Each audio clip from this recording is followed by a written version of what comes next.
ব্রহ্মা হরিদাস হয়ে এসে 3 লক্ষ হরিনামে জগৎ মাতালেন, আর কোনো তিনি যাগ যজ্ঞ তীর্থ পর্যটন হোম এসব করেননি। কিন্তু হরিদাস ঠাকুর জগৎকে কি জানালেন?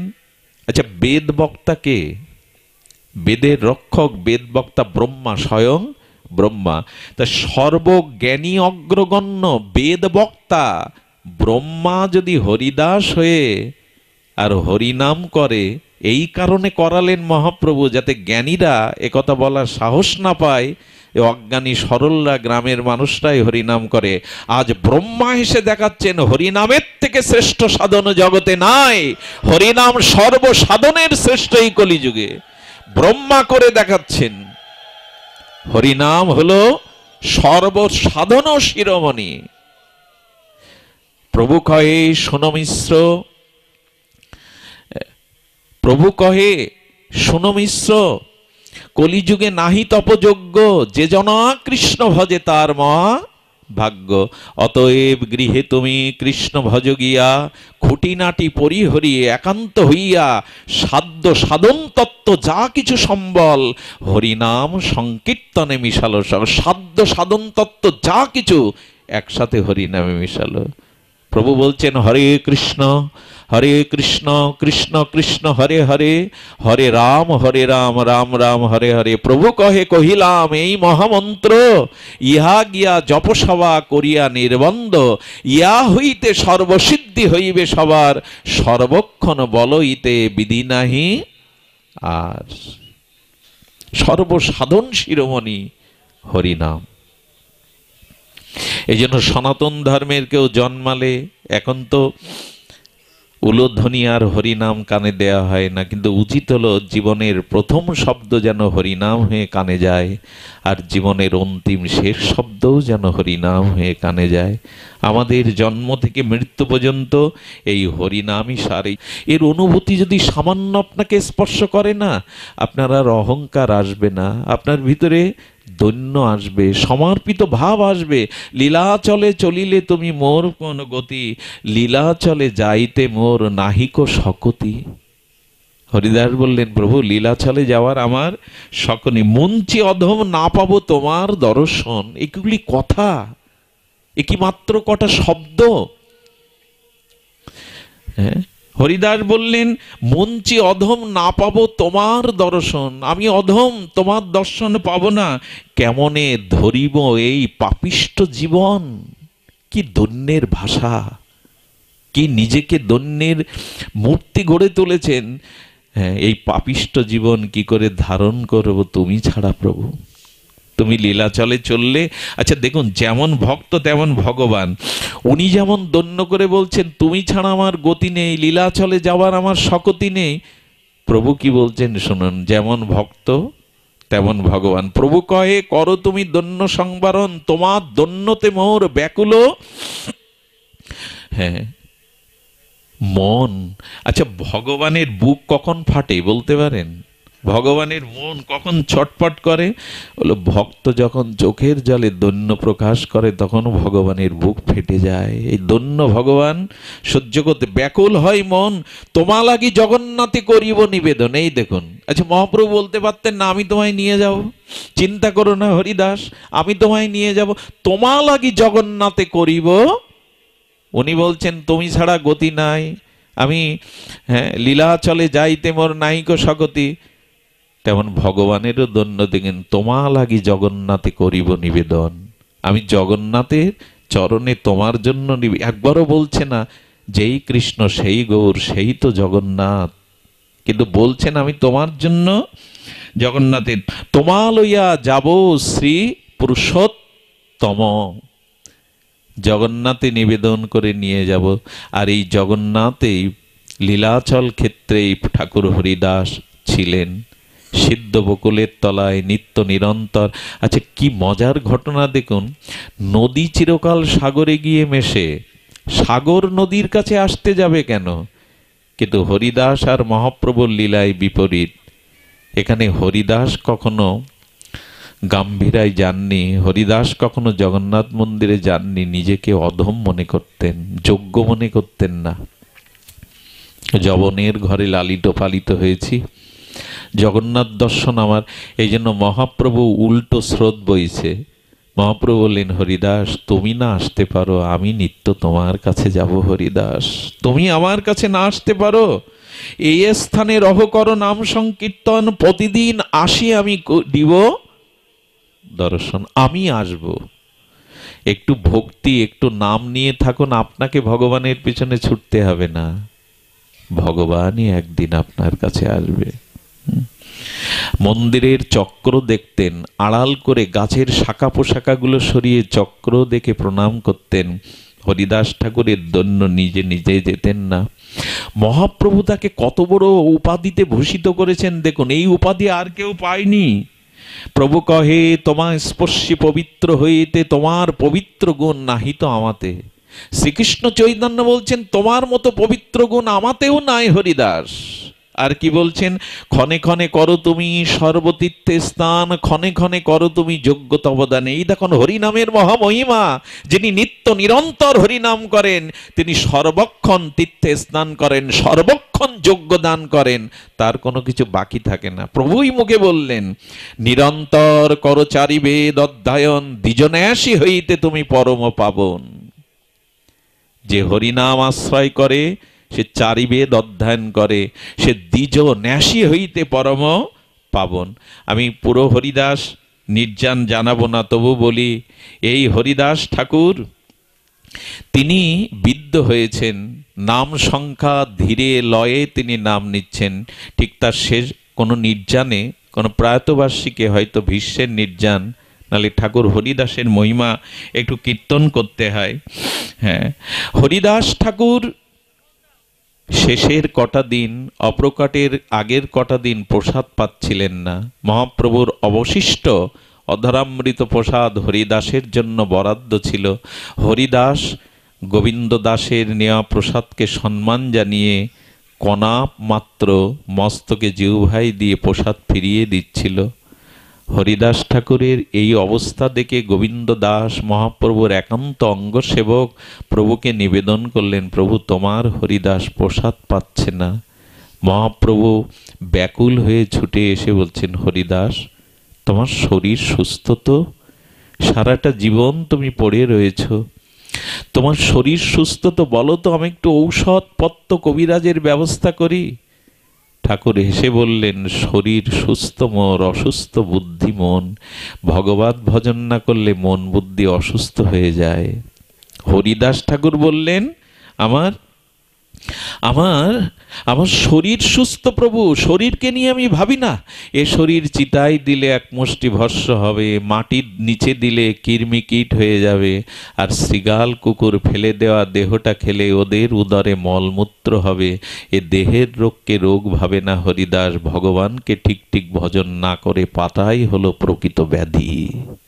ভগবানকে ভজন না করাই হলো প্রকৃত মনোরোগ ব্যাধি। আজকের মানুষ মনোরোগে ভুগছে কেন? হৃদয়ে ভক্তি নেই, নাম নেই, হরি কথা হরি নাম যার হৃদয়ে নেই, সে তো মানসিক বিকারগ্রস্ত হবে। হরিদাস বললেন, অসুস্থ বুদ্ধিমন। মহাপ্রভু বলছেন, হরিনাম সংখ্যা কম করো, বিদ্ধ হয়েছ। তোমার নামে লক্ষ হীরা উদ্ধার হলো, তোমার নামে মায়া দেবী পর্যন্ত পরাভূত হয়ে তোমার শিষ্যা হলো। হরিদাস সংকল্প করো। হরিদাস চোখের জলে যে নিবেদন করেছিল তা বড় বিস্ময়কর।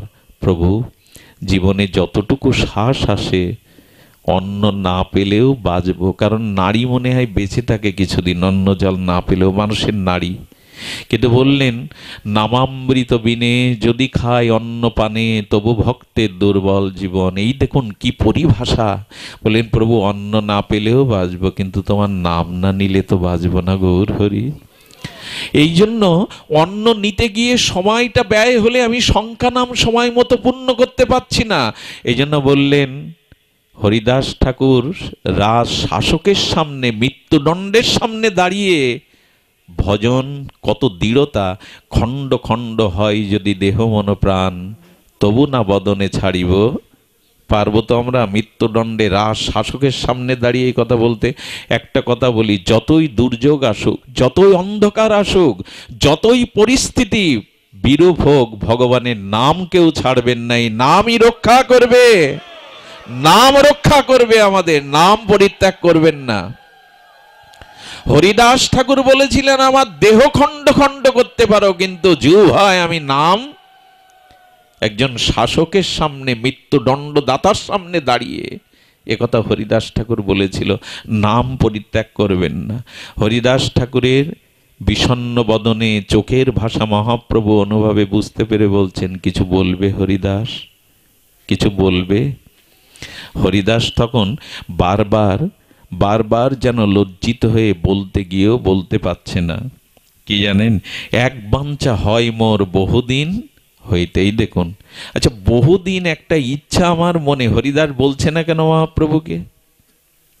আমার কথা কি বোঝা যায় বাবা? অনেক দিনের ইচ্ছা, তা প্রতিদিন গৌর হরি তোমার কাছে আছে, তুমি বলতে পারো না?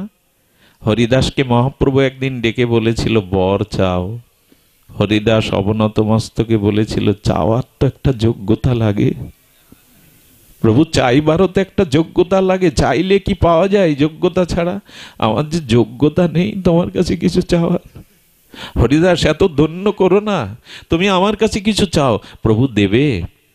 তবে শোনো, আমি জগতে যা করে গেলাম তাতে আর ভক্ত হয়ে মনুষ্য শরীর নিয়ে জন্মাতে পারবো না আমার মনে হয়। কি ধন্য, যদি পারো বৈষ্ণবের দুয়ারে উচ্ছিষ্টভোজী কুকুর করে জন্ম দিও। আমি ভজন করিনি, আমি তোমার চরণে আত্মসমর্পণ করিনি যে আমি তোমার স্বরূপধামে ফিরে যাব। প্রভু, একটা নিবেদন, যদি আবার জন্ম হয় বৈষ্ণব উচ্ছিষ্টভোজী কোনো কুকুর করে আমাকে জন্ম দিও। অহংকার মানায় আমাদের? আভিজাত্য দাম্ভিকতা মানায়? এই হরিদাস বললেন, বহুদিন হইতে আমার একটা বাঞ্ছা হয়, কিন্তু বলতে পারছেন না। লীলা সম্বরবে তুমি লয় মোর চিতে। এই দেখুন, মা সন্তানের মুখ দেখে বুঝে নেয় ওর খাওয়া হয়েছে কিনা। মহাপ্রভু বেশি দিন আর লীলায় থাকবেন না, মহাপ্রভু লীলা অপ্রকট করবেন, এটা হরিদাস বুঝতে পেরেছে। তাই সারা জীবন যে প্রভুর কাছে চাইবার যোগ্যতা রাখে না, সে বলছে, বহুদিন হতে এক বাঞ্ছা আমার, যদি অনুমতি দাও তো চাই। মহাপ্রভু বললেন, হরিদাস জানলো কি করে? হরিদাস জানলো কি করে যে আমি আর বেশি দিন লীলায় থাকবো না? হরিদাস যে আমার মনের কথা জেনে গেছে।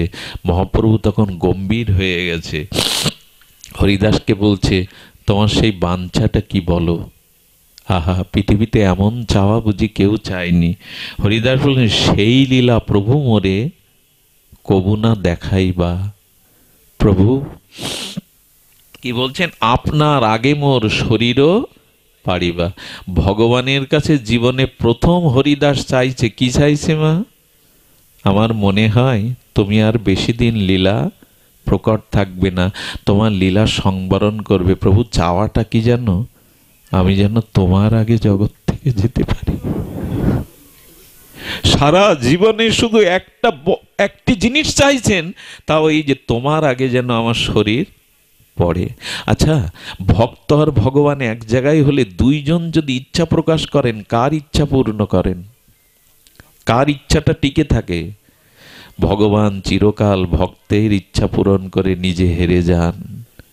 মহাপ্রভু চেয়েছিলেন হরিদাসের আগে চলে যেতে।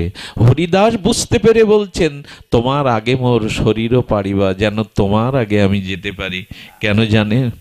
যেদিন তুমি লীলা অপ্রকাট করে আনন্দ ভক্তি যজ্ঞ অবসান হয়ে যাবে, সেদিন লীলাচলের বাতাসে অন্ধকার অভিশাপ নেমে আসবে। হা গৌর বলে আকাশ বাতাস ভারী হয়ে যাবে। প্রভু, তোমার সেই অদর্শনের অভিশপ্ত দিন আমি দেখতে চাই না। প্রভু, আমি তোমার আগে যেতে চাই, আমি তোমার আগে যেতে, সেই অভিশপ্ত দিন যেন আমি চোখে না। আহারে, আহা কি নিবেদন, আমি তোমার আগে যেতে চাই। আহা, হরিদাসকে মহাপ্রভু পাথর মতো হয়ে গেছেন। হরিদাসের নিবেদন শুনে ভগবানের চোখেও জল, গৌর হরির চোখে জল, হরিদাসের চোখে জল। হরিদাস আর কিছু বলবে? কি বলল জানেন? এটা একবার করে ভগবানকে জানাবেন তো প্রতিদিন তার সামনে। কি বলছেন জানেন? প্রভু আমি যাব, কেমন করে যাব জানো? হৃদয়ে ধরিব তোমার ও কমল চরণ। আমি তোমার আগে যাব, কেমন করে জানো? এই ইচ্ছা তোমার চরণে নিবেদন করছি। আমি আরজি জানিয়ে রাখছি, হৃদয়ে ধরিব তোমার কমল চরণ, নয়নে হেরিব তোমার ও চন্দ্রবদন, জিহ্বায় উচ্চারিব শ্রীকৃষ্ণ চৈতন্য নাম, এই মতো ইচ্ছা মোর ছাড়িব পরাণ। প্রভু আমি যেতে চাই, কি করে জানো? আমার আমার শেষ সময়ে তোমার কমল চরণটা যেন আমি বুকে ধরতে পারি, আমার নয়ন রূপ ভ্রমর যেন তোমার বদন রূপ কমলের মধুপান করতে পারে, আর আমার জিহ্বায় যেন শ্রীকৃষ্ণ চৈতন্য এই উচ্চারণ হতে হতে আমি দেহ ছাড়ব, এই আমার ইচ্ছা। ভগবানের সামনে এই প্রার্থনা করবেন, প্রভু মৃত্যুর সময় পুত্র কন্যা আত্মীয় স্বজনকে দেখি আর না দেখি তোমার চরণখানা যেন মনে পড়ে, আর কাউকে দেখতে যেন স্বাদ না হয়। সারা জীবন তো এদের দিকে তাকিয়েছি, তোমার দিকে তাকানো হয়নি। শেষের দিনে যেন অন্তত তোমার চরণটাকে স্মরণ করে যেতে পারি। এই প্রার্থনাটা জানি। মহাপ্রভু নীরব হয়ে গেলেন, কিছুক্ষণ চুপ হয়ে গেলেন। ডাক্তার বলে চোখে জল এনো না, দৃষ্টি নষ্ট হয়ে যাচ্ছে। তাকে আর মানাই গো? জল দরকার। আমাদের হৃদয়টা না অনেক শুকিয়ে গেছে, অনেক শুকনো হৃদয়। সংসারের জন্য বিপদ, আবার টাকা পয়সার জন্য কত কাঁদি আমরা। ভগবানের জন্য কবে কাঁদবো বলতে পারেন? লজ্জা ঘৃণা ভুলে খুব হালকা হওয়া যায় জানেন। ভগবানের জন্য দুপুরটা চোখের জল ফেললে বুকটা অনেক হালকা হয়, অনেক পথটা মসৃণ হয়ে যায়, পথটা পরিষ্কার হয়ে যায়। মহাপ্রভু তখন বলছেন, প্রভু কয়ে হরিদাস তুমি যা মাগিবে, তুমি যা প্রার্থনা করবে কৃষ্ণ অবশ্যই তা পূরণ করবে। মহাপ্রভু চলে গেলেন। এর পরের ইতিহাস আপনাদের জানা, আমি সময় নেব না। প্রভু পরের দিন জগন্নাথ দর্শন করে এসেছিলেন। সেদিনে একা আসেননি আমার গৌর সুন্দর, সাথে প্রিয় ভক্ত পরিকরগণ এসেছিল। হরিদাস মৃদুমন্দ করে দেহটাকে এলিয়ে দিয়ে আর নিত্য নিরন্তর নাম নিয়ে চলেছে। মহাপ্রভু ভক্ত পরিকর নিয়ে সিদ্ধ বকুলে যখন এলেন, হরিদাস চোখ মেলে তাকিয়ে বলছেন, এসেছো প্রভু, এসেছো হৃদয়ের দেবতা। সেদিন কি করেছিলেন জানেন? বৈষ্ণবদের দেখে বলল, ও ভাগ্য, হরিদাস উঠতে পারছে না, এই জন্য বৈষ্ণবদের চরণ ধুলিতে অঙ্গ ভূষিত করবে বলে গড়াগড়ি দিতে লাগলেন, আর হাত দিয়ে বৈষ্ণবের চরণ ধুলি মাখতে লাগলেন, ভক্তের চরণ ধুলি মাখতে লাগলেন গৌর হরি। আর কি করলেন? রামানন্দ সার্বভৌম সবার অগ্রেতে হরিদাসের গুণ প্রভু কীর্তন করছেন। তোমরা জানো হরিদাসকে? ওই চরণধুলি নিলেন। এমন ভাগ্য কার বলুন তো? বৈষ্ণবের চরণ রেণু ভূষণ করলেন, তনু ভূষণ করলেন, মস্তকে নিলেন, আর গৌরীর চরণে নিবেদন করলে, একবার দেখাও, একবার তোমার ভুবন ভোলানো সেই নটরাজ শিবা সঙ্গনে তুমি যে কীর্তন শুভ আরম্ভ করেছিলে, সেই নর্তন কীর্তন একবার গৌর হরি দেখাও। হরিদাসকে মাঝগানে রেখে বেড়ি কীর্তন করে মহাপ্রভু হরিনাম করতে লাগলেন। সেই ভুবন ভোলানো রাধা ভাবকান্তি রূপ মাধুর্যে মহাপ্রভু আকাশ বাকাশ বিদীর্ণ করে হরিনামের ধ্বনি তুললেন। নটরাজ নিত্য সংকীর্তনে হরিদাস পরম আনন্দ পেতে লাগলো। হরিদাস বললেন, এই তো সময়, এই তো সময়। আর শ্রীকৃষ্ণ চৈতন্য শব্দ বলে বারবার, প্রভু মুখ মাধুরী পেয়ে নেত্রে জলে ধার। শ্রীকৃষ্ণ চৈতন্য শব্দ করিতে উচ্চারণ, নামের সহিত প্রাণ করিল উৎক্রমণ। মহাপ্রভুর এক অনুরাগী ভক্ত প্রভুকে নিয়ে বসালেন, প্রভুর চরণ হৃদয়ে ধরলেন, নয়নে দিলেন, আর শ্রীকৃষ্ণ চৈতন্য শব্দ করিতে উচ্চারণ, নামের সহিত প্রাণ করিল উৎক্রমণ।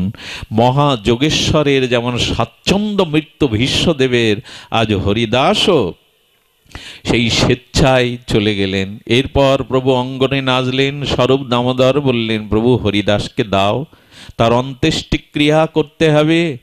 আর সবাই তুলে নিল হরিদাসকে। যখন হরিদাসকে তুলবে, সিদ্ধ বকুল, দুপোটা চোখের জল আর বকুল ফুল হরিদাসের শ্রীঅঙ্গে দিয়ে বললে, ঠাকুর আর তো কেউ আমাকে নাম শোনাবে না, আর তো তোমার মতো 3 লক্ষ নাম কেউ শোনাবে না। এই যাওয়ার বেলায় আমার শ্রদ্ধা নাও। আজ গাছ কাচ্ছে, সিদ্ধ বকুল, চোখের জল আর বকুল ফুল দিয়ে দিল। সমুদ্র তীরে হরিদাসের দিব্য দেহখানা রাখলে সমুদ্র যেন হু হু করে, শাসা করে আজ ক্রন্দনে বলছে, ও ঠাকুর তুমি চলে গেলে আমার তীরে কে আর এমন করে নাম শোনাবে। আজ ভক্ত বিরহে সমুদ্র কাঁদছে, সিদ্ধ বকুল কাঁদছে। মহাপ্রভুর চোখে জল। এলেন, পুরীর সমুদ্রে স্নান করালেন। স্নান করাতে গিয়ে মহাপ্রভু বললেন, শোনো ভক্তগণ, হরিদাসের পাদদক যে পান করবে তার অচিরেই প্রেম ভক্তি হবে। আজ ভক্তগণ হরিদাসের পাদদাগ পান করলেন। আর সমুদ্রকে মহাপ্রভু বললেন, তুমি তীর্থ ছিলে, আজ হরিদাসের দেহ অভিষেকে তুমি মহাতীর্থ হয়ে গেলে। আজ থেকে তুমি মহাতীর্থ। হরিদাসের দেহটা মুছে জগন্নাথের প্রসাদী পট্ট ডৌরি আর প্রসাদী চন্দন পুষ্পমালায় শোভিত করে বালু সমাধিতে হরিদাসকে শুইয়ে দিয়ে মহাপ্রভু নিজে হাতে বালি দিয়েছিলেন। বালিটা দিতে গিয়ে প্রভুর বুক বড় ব্যথায় ভরেছিল। সারা জীবন তোমাকে কিছু দিতে পারেনি, আজ এই বালু নাও। চোখের জলে যেন অঞ্জলি করে হরিদাস ঠাকুরের সমাধিতে মহাপ্রভু বালি দিলেন। তারে বালো দিয়া উপারে পিণ্ডা বাঁধাইল, চৌদিকে পিণ্ডার মহা আবরণ কইল। তাহা বেড়ি প্রভু করে কীর্তন নর্তন, হরি হরি কোলাহলে ভরিল ভুবন। মহাপ্রভু হরি নামে যেন ভুবন ভরিয়ে দিলেন। এরপর শ্রী গৌরচন্দ্র সিংহদ্বারে আসি প্রভু পশারির ঠায়, আচল পাতিয়া প্রসাদ মাগিল ততায়। হরিদাস ঠাকুরের মহোৎসবতরে প্রসাদ মাগিয়া ভিক্ষা দেহ আপনারে। আজ স্বয়ং ভগবান লক্ষ্মী জনার্দনপতি অন্নপূর্ণা যার চরণ সেবার জন্য ব্যস্ত, সেই হরিদাসের মহোৎসবে ঠাকুর হরিদাস আঁচল পেতেছেন পাশুরির কাছে। আমার হরিদাসের মহোৎসব ভিক্ষা দাও। স্বয়ং ভগবান আজ ভিক্ষার আঁচল পেতেছেন। একমাত্র ভক্তের জন্যই ভগবান এটা পারেন।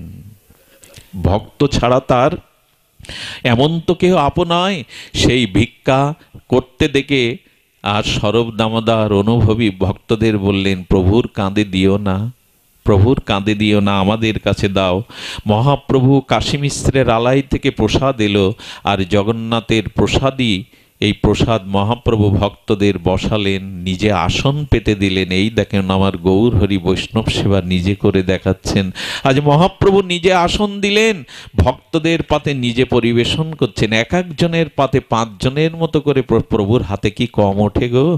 আজ আমার হরিদাসের মহোৎসব। এই জন্য কারো মৃত্যুবার্ষিকীতে একটু হরিকথা, হরিনাম, বৈষ্ণব সেবা মহাপ্রভুই শিখিয়েছেন। এতেই আত্মার প্রভূত কল্যাণ হয়। আত্মীয় স্বজন দিয়ে আমরা যা করি তাতে কতটুকু কল্যাণ হয় জানি না। লৌকিকতা হয়তো রক্ষা হয়, কিন্তু বৈষ্ণব সেবা, হরিনাম, হরিকথা দিলেই আত্মার কল্যাণ হয়, আত্মা প্রভূত প্রশস্তি পায়। এই জন্য মহাপ্রভুর নির্দেশ এই মহোৎসব।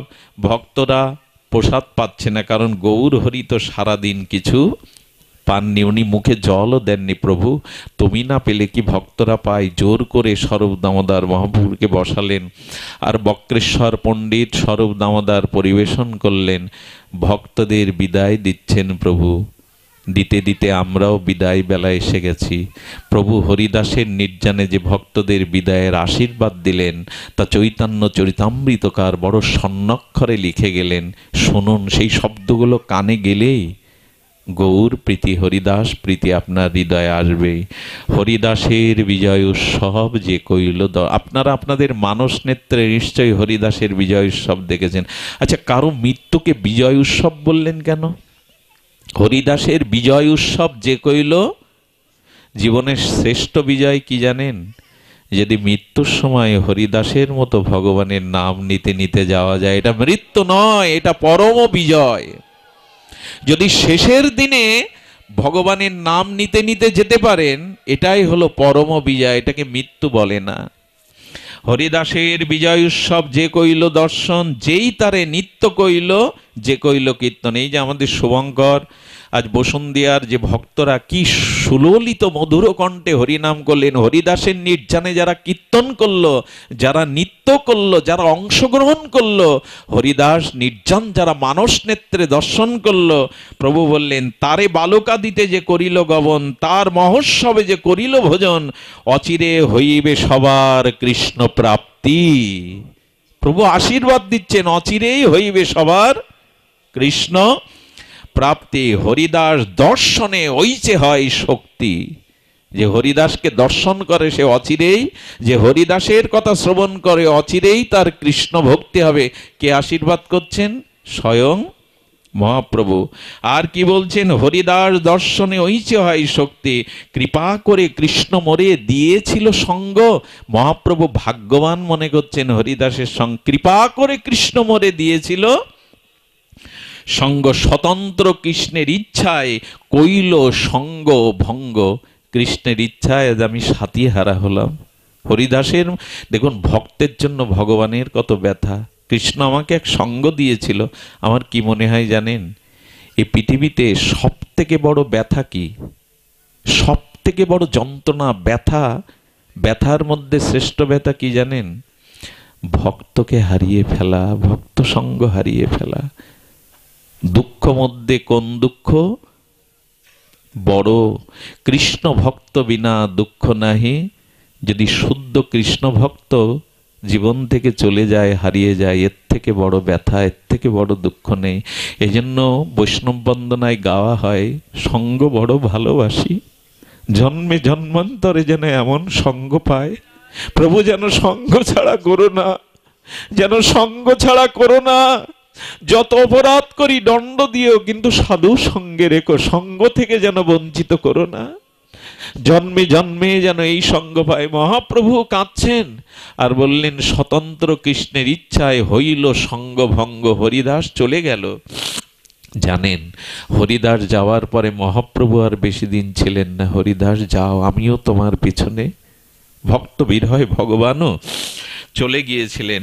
আর হরিদাসের ইচ্ছা যাবে হইল চলিতে, আমার শকতি তারে নারিল রাখিতে। ভগবান এখানে হেরে গেছেন ভক্তের কাছে। আমার শক্তি নাই হরিদাসকে রাখবার, কারণ ভক্তের ইচ্ছাই তো জয়ী হয়। হরিদাস আছিল পৃথিবী শিরোমণি। এই দেখুন মহাপ্রভু হরিদাসের গুণ। হরিদাস আছিল পৃথিবী শিরোমণি, তাহা বিনা রত্ন শূন্য হইল মেদিনী। জয় জয় হরিদাস বলি করি জয়ধ্বনি, এত বলি মহাপ্রভু নাচে নাচনি। সব শেষে সন্ধ্যা নেমে এলো। জগন্নাথের মন্দিরে দেউলে প্রদীপ জ্বলে উঠল। গোবিন্দ দাস সেই কলার সরলার কাঁথাটা পেতে দিল। মহাপ্রভু কাঁথার উপরে মাথা রেখে দুই চোখ দিয়ে জল পড়ছে, আর শেষ ভাষা বললেন, হরিদাস চলে গেল, প্রাণে বাঁচা ভার, 3 লক্ষ হরিনাম কে শোনাবে আর। হরিদাস চলে গেল, প্রাণে বাঁচা ভার। এই হলো ভক্তাধীন ভগবানের ভক্তের প্রতি প্রীতি। আসুন আমরাও হরিনাম আশ্রয় করি, চৈতন্য চন্দ্রের চরণ আশ্রয় করে আমরা নিত্য নিরন্তর ভগবানের নামকে আশ্রয় করি। বিদেহী আত্মার কল্যাণ কামনা করে, আপনাদের সুদীর্ঘ ভাগবত জীবন প্রার্থনা করে, এই জীবাধমের জন্য আপনাদের চরণধূলি ভিক্ষা প্রার্থনা করে আজকের মতো হরিকথা এখানেই বিশ্রাম। ধন্যবাদ জানাবার ভাষা নেই আমার শুভঙ্করকেও। ভালো একজন পাঠক, কীর্তনিয়া, ওদের কীর্তন মনকে হারিয়ে ফেলে। ওরা এই কষ্ট করেও এত দূরে যাবে, তবু এই সংকীর্তনে যোগদান করলেন। ডাক্তারবাবুর মতো শ্রোতাদের পেয়েছি, আপনাদের মতো অনুরাগীজন পেয়েছি। এখানে একটা শব্দ কেউ আনশব্দ বলেনি। এমন আসর পাওয়াটা, এমন ভক্ত সঙ্গ পাওয়াটাও বুঝি আমার কোনো জন্মের সৌভাগ্য ছিল। ধন্য আপনারা, ধন্য এই মাটি, ধন্য আজকের যাদের উদ্দেশ্যে এই হরিকথা। জয় শ্রী গুরু প্রেমানন্দে হরি।